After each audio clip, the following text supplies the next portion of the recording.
Hi, have you or somebody that you know had a facelift and after the facelift noticed that there are some contour irregularities and a bulge right here? What do you think that is? I think I know and I have a solution. If you're interested in learning more, stay tuned.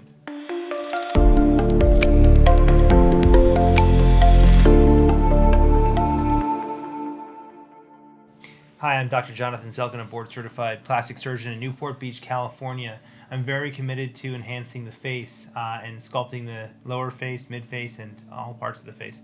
And one thing that I notice is that the face is not simply one size fits all, pull it tight and things look good. There are indeed multiple moving parts. And in a lot of videos that you'll see, I talk about the importance of buccal fat. And the buccal fat pad is a very, very important structure that doesn't need to be there. And in no case is this more noticeable than in somebody who has had a facelift, and specifically a skin-only facelift. Buccal fat pad excess is not necessarily noticeable unless the buccal fat pad is pseudo-herniating or falling down or falling forward. When the buccal fat pad separates from the other tissues and is distinct from the subcutaneous fat, you can actually see it as a circumscribed lesion that moves back and forth when you talk. It's noticeable, and regardless of age, gender, BMI, ethnicity, if it's there and it's creating a bulge, removal of this fat pad is a very attractive thing to do, and it's relatively high yield with little risk. In younger patients who feel that they have chubby cheeks, sometimes taking out that buccal fat pad doesn't have as much influence when you have a lot of subcutaneous fat over it. But in patients who are undergoing facelift or patients who have already had a facelift, it's really important to respect that in aging patients, that subcutaneous fat layer does thin. And so when we talk about taking too much fat out of the face, this is when it becomes relevant. The subcutaneous fat layer can conceal the borders of the herniating buccal fat pad or the pseudo-herniating buccal fat pad, and it sits right here. In previous videos we talked about creating a small template to show you where it stands, but realistically it lies in front of the border of your masseter muscle, which is right here, and about a centimeter above the bottom of your jaw. So this area here, in the presence of subcutaneous fat, is concealed. And if it's falling forward, it kind of gives you just diffusely chubby cheeks, it can be hard to determine whether or not there is a subcutaneous fat component or if this is simply the encapsulated buccal fat pad that's doing it. But as we age, the borders of this fat pad do become more noticeable.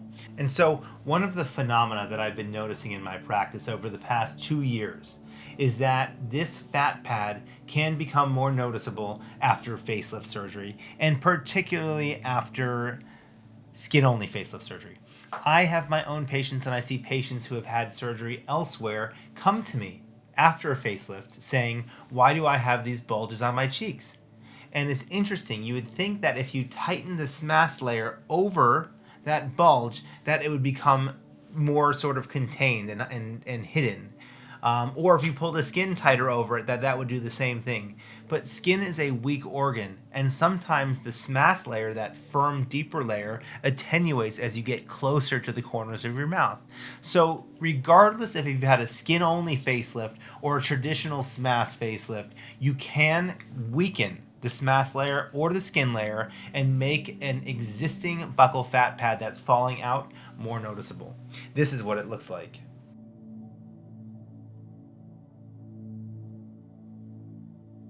And here are the after pictures, and we'll compare these to the befores.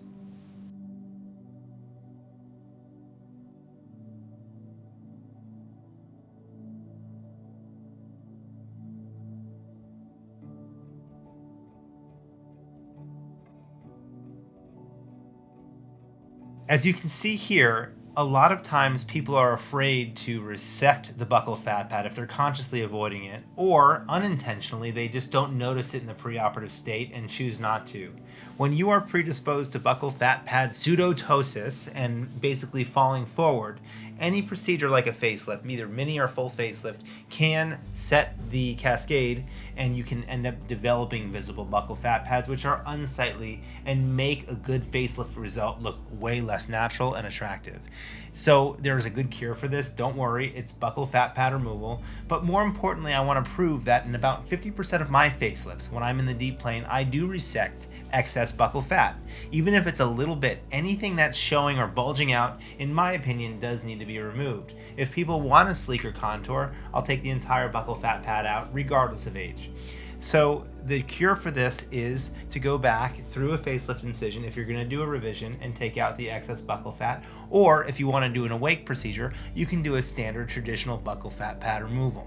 When you do these procedures, it typically leads to very attractive results in no time at all.